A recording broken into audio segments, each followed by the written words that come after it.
भगवान की भरतलाल जी खड़ाऊ लेकर अयोध्या में आते हैं और खड़ाऊ सिंहासन पर रख देते हैं, उसको प्रणाम करते हैं और भरत जी कहते हैं जिस राज्य का राजा वन में रह रहा है उसका भाई, उसका छोटा भाई, उसका प्रजा भला महल में कैसे रह सकेगा।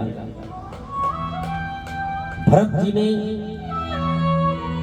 अयोध्या नगर के सामने एक नंदी ग्राम है, वहां अपना पुण्य कुटी बनाते हैं और वहां रहने लगते हैं।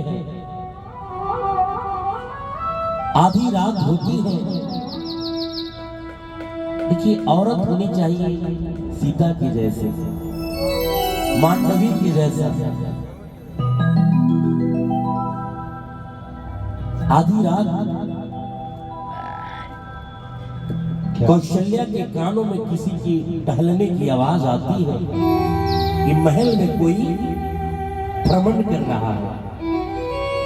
मां कौशल्या ने देखा कि मांडवी इतनी रात को, आधी रात को टहल रही है। कौशल्या, मां कौशल्या ने पूछा कि बहू अभी तक तुम सोई नहीं? मांडवी ने उत्तर दिया, देखिए ये रामायण बतलाता है। मांडवी ने कहा, मां वो सामने आप देख रही हैं, वो कुटिया देख रही हैं आप, उस कुटिया में अभी दीपक जल रहा है, यानी दिया जल रहा है। इसका मतलब अभी स्वामी, मेरे स्वामी अभी जगे हैं। ये कैसे सोच ली कि जिसका स्वामी अभी तक जगा है, यानी उसका दीपक दिया अभी जल रहा है, इसका मतलब वो अभी जगे हैं। जब वो जिसका स्वामी ही जगा है, उसकी अर्धांगिनी भला कैसे सो सकती है।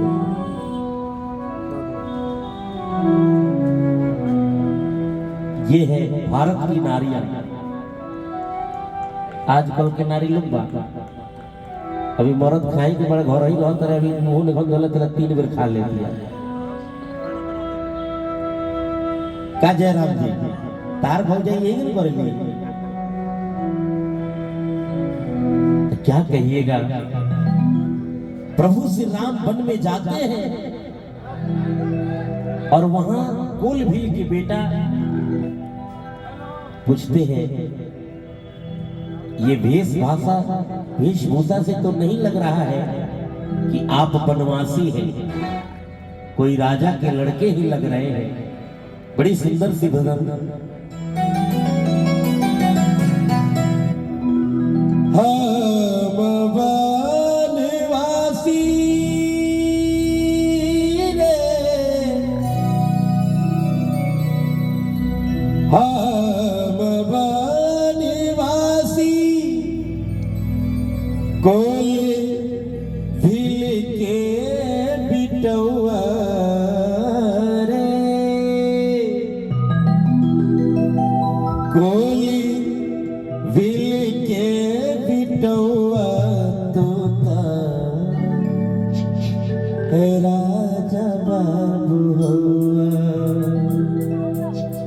हमनी के वन में रहे वाला कोल भील के बेटा एगो हे माता जी खतरा ताली हो जाए जी। कम से कम एक आदमी के आगे बैठे के मन कॉलस की ना बैठे के चाहिए का जी। हम वनवासी रे, कोई भील के बिटौआ तोता राजा बाबू हुआ, तोता राजा बाबू हुआ, तोता राजा बाबू हुआ, तोता राजा बाबू हुआ,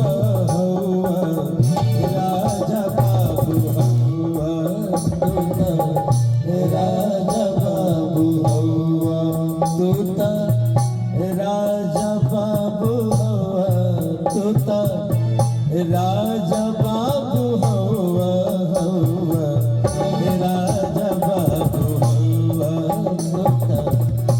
राजा बाबू हवा तो राजा बाबू हवा तो राजा बाबू हवा हवा राजा बाबू हवा तो राजा बाबू हवा। वाह वाह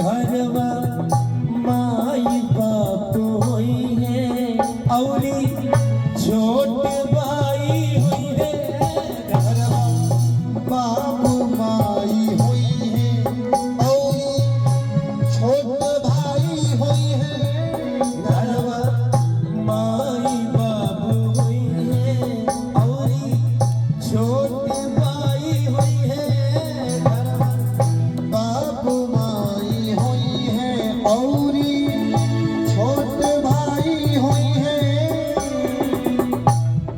तोहरी हो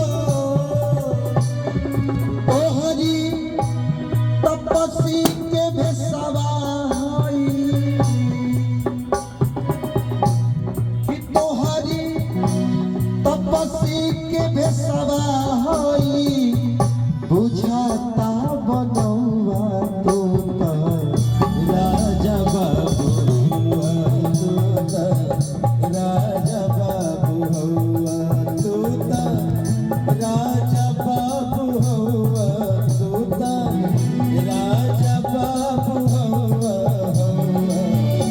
राजा बाबू हवा तूता राजा बाबू हवा। राजा बाबू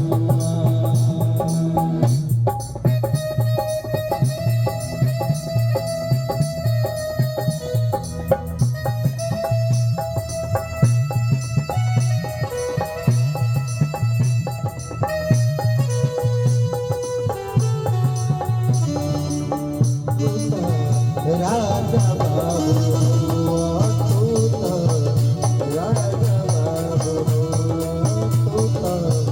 तू राजा बाबू कहवा आसनी लगाई जौने खई बबूले आई कहवा आसनी बिछाई जौने खइबा खिलाई कहवा